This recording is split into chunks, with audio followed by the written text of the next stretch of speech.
Hey everyone, I'm Lauren Fleming, the founder of Hem Support Wear, and I'm here today for another installment of our Expert Spotlight series where we talk to healthcare professionals about all things pelvic health. Today, I'm getting to interview Dr. April Morrison. She is a passionate physical therapist with a deep commitment to helping people live their lives to the fullest. Her focus on pelvic health grew from personal experience navigating reproductive challenges and a desire to bridge the gap in women's care, especially in the years before and after her pregnancy. She believes in empowering women through knowledge and practical tools that support long-term wellness. She's the founder of the Destinations PT, inspired by her love of travel and the idea that everyone is on their own journey and sometimes needs a little help along the way. Outside of the clinic, she and her husband, Mike, enjoy adventuring with their two dogs, cheering on their nieces and nephews, and planning their next trip. Stay tuned to hear my talk with Dr. Morrison. So, hey everyone, I'm here today with Dr. April Morrison. I'm really excited to get to talk with her about all things pelvic health, and we will welcome you here and then jump right in. Awesome. Thank you. It's exciting to be here. Can you start off by telling us a little bit about your background and what inspired you to work in this space? Yeah, sure. This is actually my third or fourth career change. So before leading up to being a PT, I was in the military. I was a massage therapist and a personal trainer, and then dove right into PT school after I got out of the military. But specifically getting into women's health and pelvic health didn't happen immediately after getting into PT. I actually did some outpatient work. I worked in a hospital. And there was this area of the hospital or a wing of the hospital that we never went to. And I asked my boss one time, like, hey, how come we never go there? And she's like, oh, no, that's the labor and delivery. Like, we don't go near pregnant women. Like, they're breakable. And so I was like, huh, well, that's interesting. And she said, well, we really need someone that's trained in women's health. Are you curious about it? And I had absolutely no desire. Like, we had maybe, I don't know, a week of women's health or 2 weeks Sure. maybe in PT school. And I was like, I don't feel like doing that. And she's like, well, we'll pay for you to go. So I went and gosh, it was life-changing for me. I saw how big of a difference we can make with patients in just one or two visits. And after working in the hospital, like you don't get that kind of instant feedback and Sure. change that you can make. So it was really selfish because I wanted to see the good that we could do. So that's kind of how I dug into it. And then I think going further into it was more knowing what I didn't know about my own body and the own Mhm. changes that my body was going through and the things that I was trying to figure out for myself of what I was going through. And if I had all these questions, well, Right. surely there had to be more people who had those Yeah. questions too. So that's kind of the short version of how I got into women's No, health. that's great. Thank you so much for sharing that because I think it's always interesting to hear. Well, one, I love the multiple career changes because I think it's just great to see like people have really diverse backgrounds and they come to this space from all different, paths. And so that's cool to hear you talk about that. And so I know that you have Destinations Physical Therapy, your clinic in Idaho. Will you tell us a little bit about what a typical day looks like for you in your practice?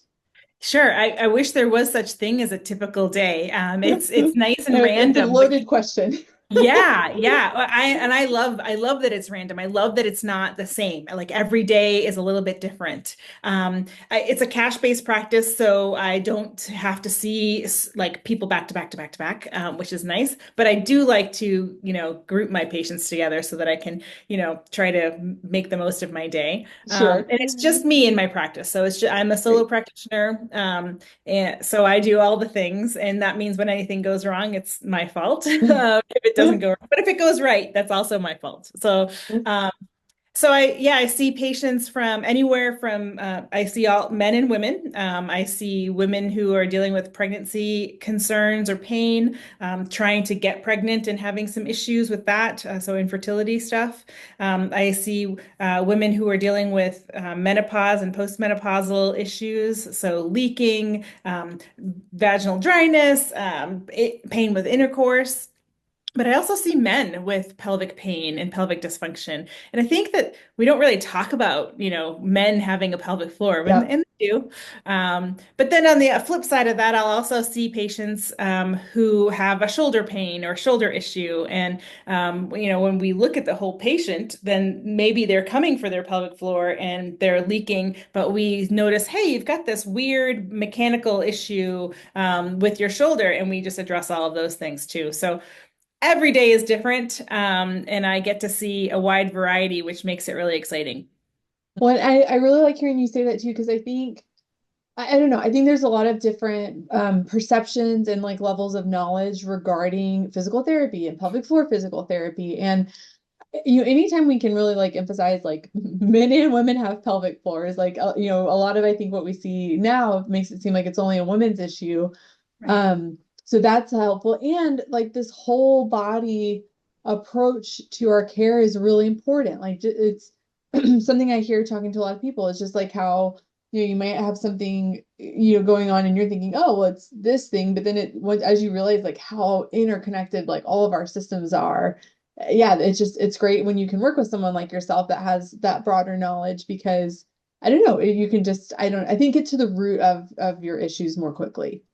Yeah, I think it's super common. People will say, "Oh, I've got this hip pain," and Mhm. I'll tell them, "Okay, we'll look at your hip for sure, but I'm not. You're not just a walking hip. I'm gonna Yeah. like look at the whole thing. I'm gonna make you move your Yeah. arms. I'm gonna see you walk. I'm gonna have you bend and move, and then it gives us the whole picture. And sometimes it's one little tweak that we make with just a thing that you wouldn't expect, and they're like, "Oh, wow, yeah, I'm Right. better. I wouldn't have thought that." So, yeah. Right. Yeah, no, that's it's great. How do you explain the importance of pelvic health to somebody who either has like not a ton of knowledge or maybe hasn't even heard about it before? Yeah, I would say that the majority of the people that come through my office, I ask them, like, what do you know about pelvic health? And most of them Yeah, that's great. say nothing, right? I didn't know it was a Yeah, I thing. think that's common. Yeah. And so I basically say if you think about your body and where your pelvis is located, it's pretty much the center. If you think about your core, that's right where the heart of your body is. And it's responsible for so many things, not just, peeing and pooping and all those things that we think about, but intercourse, pleasure with intercourse, balance, coordination, your movement of your hips, so your ability to move around in life. So I kind of approach it in that respect. So people realize it's not a taboo thing to talk about because it's just another part of your body that is really necessary for you to live your life and do the things you enjoy doing. That's great. I'd love to follow that up with what are some of the common misconceptions that you hear about pelvic health, either in your practice or on social media, wherever. Yeah, so one is that we kind of touched on a little bit that men don't have pelvic floor dysfunction and, Mhm. and issues, and they absolutely do. They have incontinence, they have, painful intercourse, they can have issues, with sex and achieving orgasm, all of those things. They also can have hip pain that is associated with their pelvic floor Mhm. dysfunction. So that's one.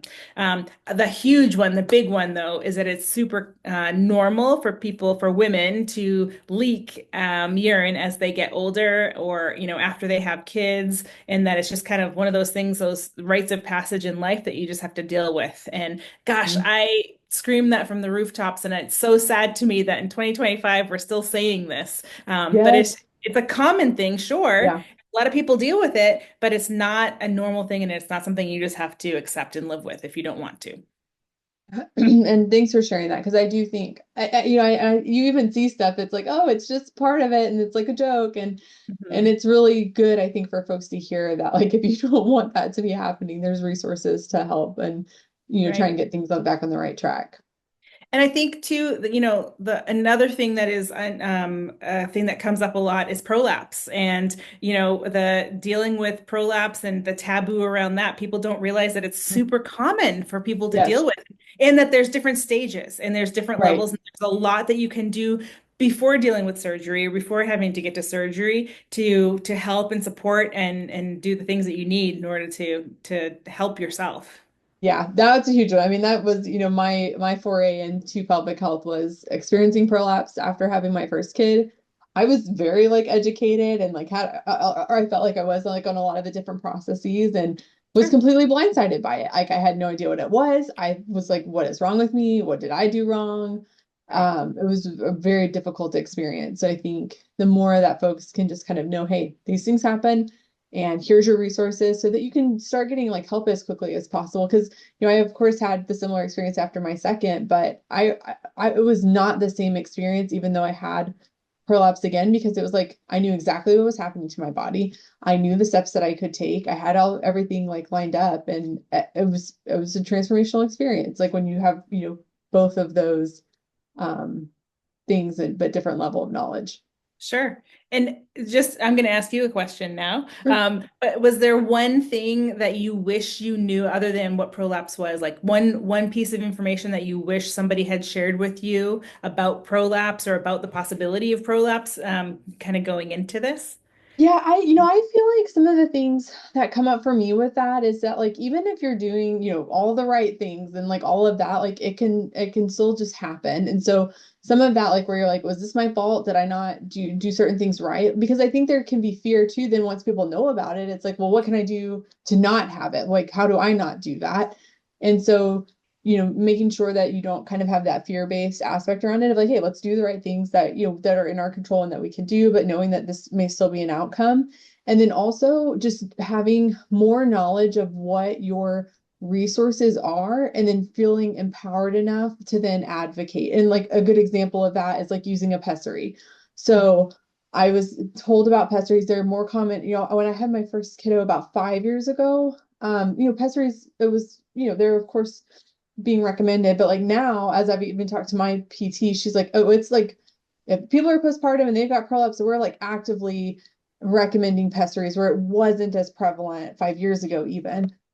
But then with my experience trying to get one, my PT didn't fit for them at the time. I had to go to my OBGYN's office. I had a horrible experience there. And then it was like another year later before I even got the pessary. And so it was crazy. And that's in like a major metro area, and you're just like, this is crazy. But I stayed after it and then I got it and I love it. And I mean, that was years in the making, right? And like me having to be like, okay, like let's try again.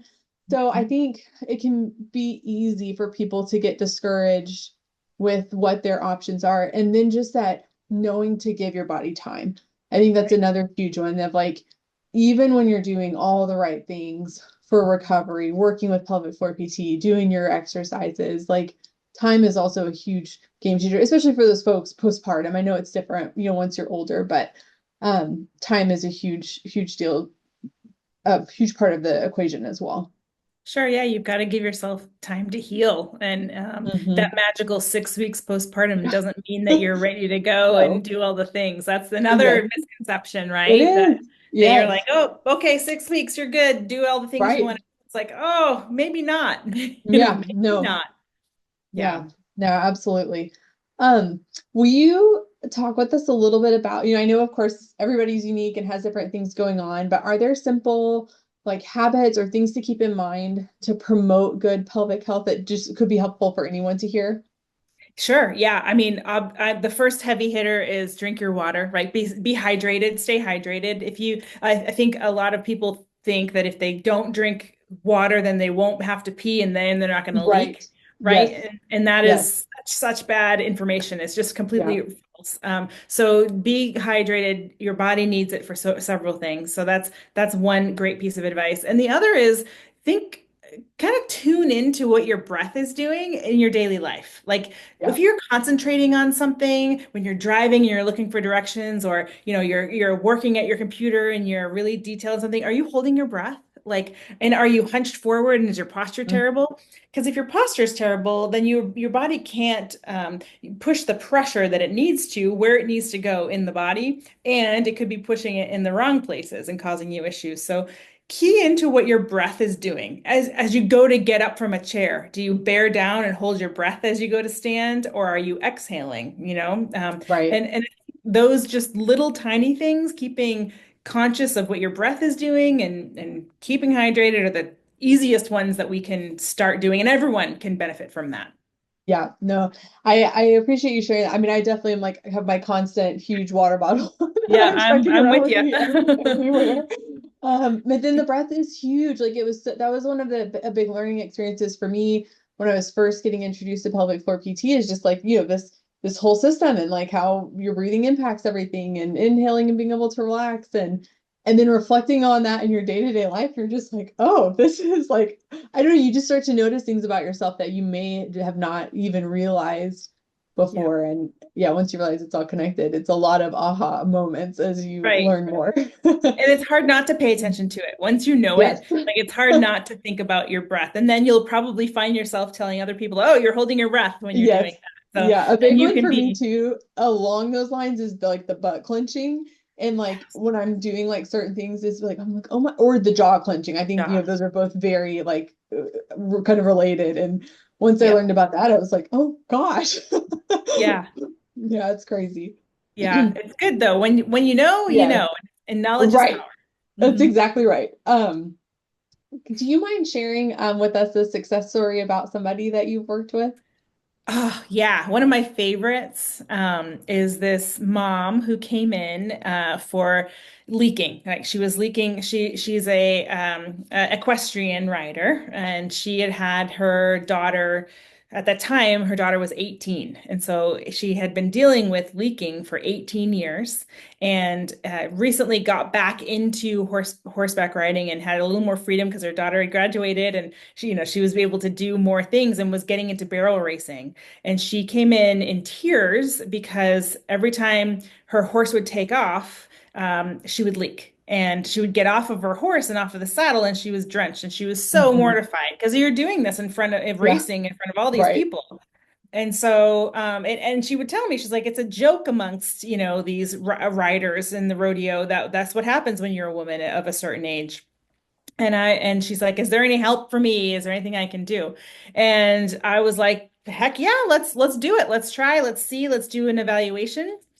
We did an evaluation, and no word of a lie, 3 sessions is all it took for her to be able to Wow. ride a horse and not deal with leaking.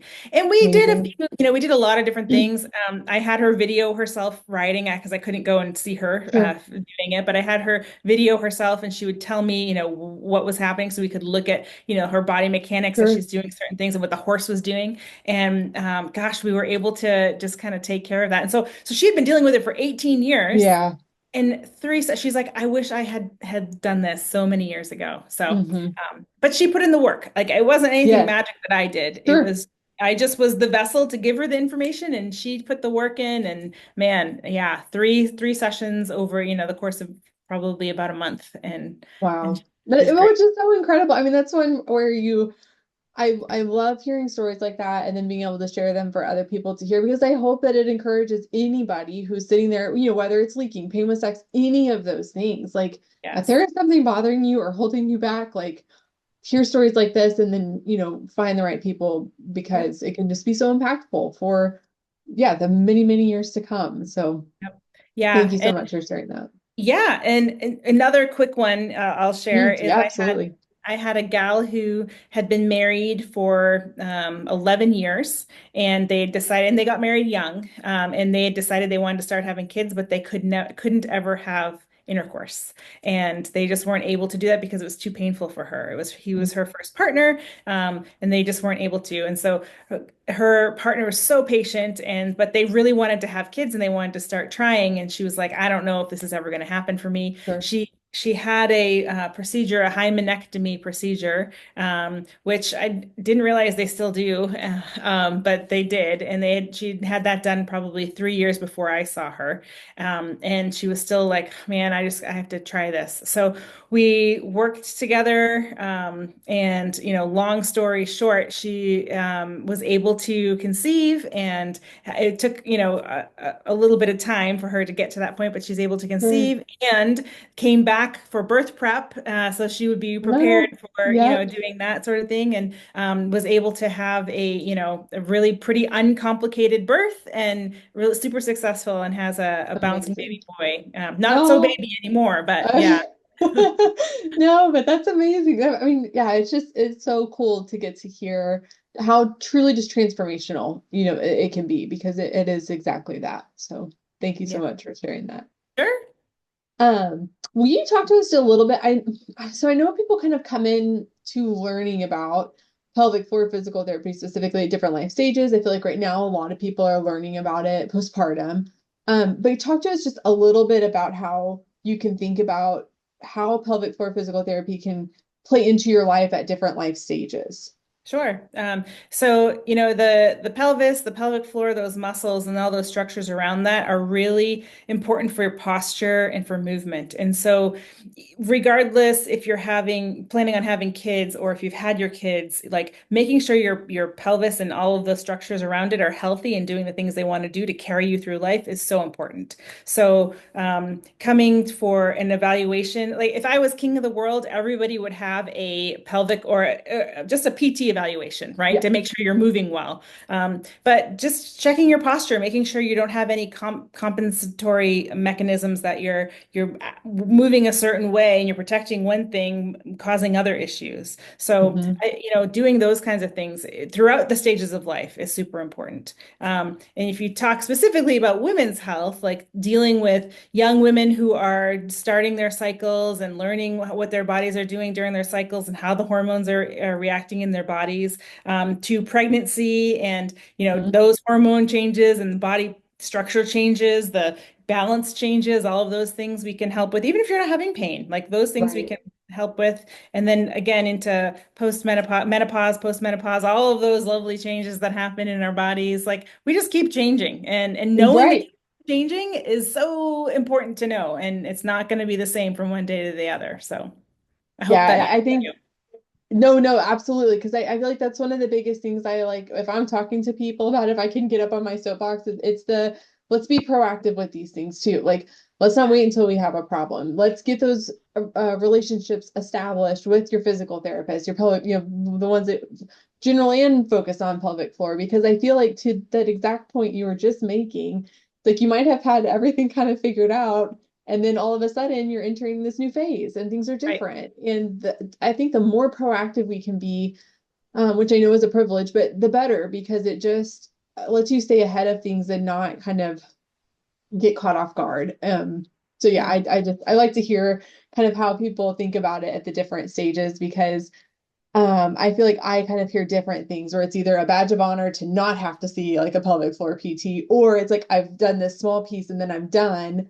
Yep. And so yeah, anyways, that's why I like to ask that question. Yeah, and I think, it's so common for us to have physicals and blood Hmm. work, annual blood work and Yep. all of that. And the reason for that is so that you have a baseline. So that if Yep. something is weird or something is off, then you know. If you never Right. have a baseline in your Yeah. pelvic health, in your mobility and how you move and do things in life, then how will you know if something is off? And it will take that much longer to figure it out. Like if Right. you have that baseline, you'll be able Yeah. to address it. Yeah. I'm all about the data. Good, yeah. Um, one other thing I wanted to ask you is, so I know some folks can feel hesitant to seek help. How did those conversations go? I mean, if you get the chance to have them, or like, what would you tell somebody who, might be thinking about seeing someone like yourself, but, feels unsure? Yeah, I think it is a vulnerable area of the body that we are dealing with, and I always let people know that no matter what is going on, they are in charge of what we do and what we don't do. So while maybe an internal assessment, people don't even realize that there's an internal assessment part that happens with pelvic floor PT, but that's how we figure it out. We feel those muscles, we see if they're moving, just like we would with your arm or shoulder. We want to feel those muscles. But if we can't do the internal assessment because of pain, because of discomfort, because of trauma, because of any reason at all, just don't want to, right? Just not feeling it, then you don't have to. It might give us more information, but it isn't the be all end all, and that shouldn't be the reason that you don't seek help. So it's a vulnerable part of the body. A lot of things come up during the assessments. Sometimes emotions come up, trauma comes up that you didn't even know existed. And I just tell people this is a safe space to have those times and they are in control. So if we need to stop, even if we're in the middle, then we stop. And that, no questions asked. We just kind of go on and we talk about it or we don't. Like it's Yeah. just really up to them. No, I appreciate you sharing that. And one of my favorite things about my experiences with physical therapy has been like one, the amount of time that you get to spend, with your provider. It's so different than most other interactions I feel like you have. And then also the spaces, of course. Like I like when, I mean, I know it's not always the same, but like so many times, like it just doesn't always feel like as medical as some of the other environments can feel. And so I think it can feel a lot more approachable than maybe people think it is sometimes. So thanks Right. for sharing Yeah. that. It's important to have that clinical aspect, but it's also more important, I think, to be comfortable in the space that you're in, Yes. and Yeah. especially when you're sharing really, intimate parts of Yeah. yourself, for sure. Yeah. Very, very true. What's one, if there was one thing that you had to pick that you would want folks to know about pelvic health, what would it be? Oh gosh, one thing to tell people about pelvic health, that it's not a taboo subject, and that if they're having issues with it, they are not alone. That it is so common that people have this, and we just don't talk about it, so you Yes. don't know, right? Right. Yep. And it's something I deal with every day with several Mhm. people a day. So it's a common thing, but it's not just something you've got to put up with and deal with. And you're not alone. You're not on an island dealing with it yourself, or you don't have to be. You can have Yeah. lots of support for sure. Yeah. That's a great one. Will you tell us just a little bit about what you find to be the most rewarding part of your work in the clinic? I love when something clicks, like you explain something and a patient will say, huh, like I never thought of it that way, or I never realized that this is what I was doing, or you know what, my husband told me that I walked like that and now I know why. And so like when something clicks like that, gosh, that is like so rewarding. And even the things like the two stories I shared with you about the successes of my Yeah. patients, like those are just, it's magical when that happens. It's like a little endorphin boost. Yes, for sure. Thank you for sharing that. Is Sure. there anything else you want to share with us before we wrap up today?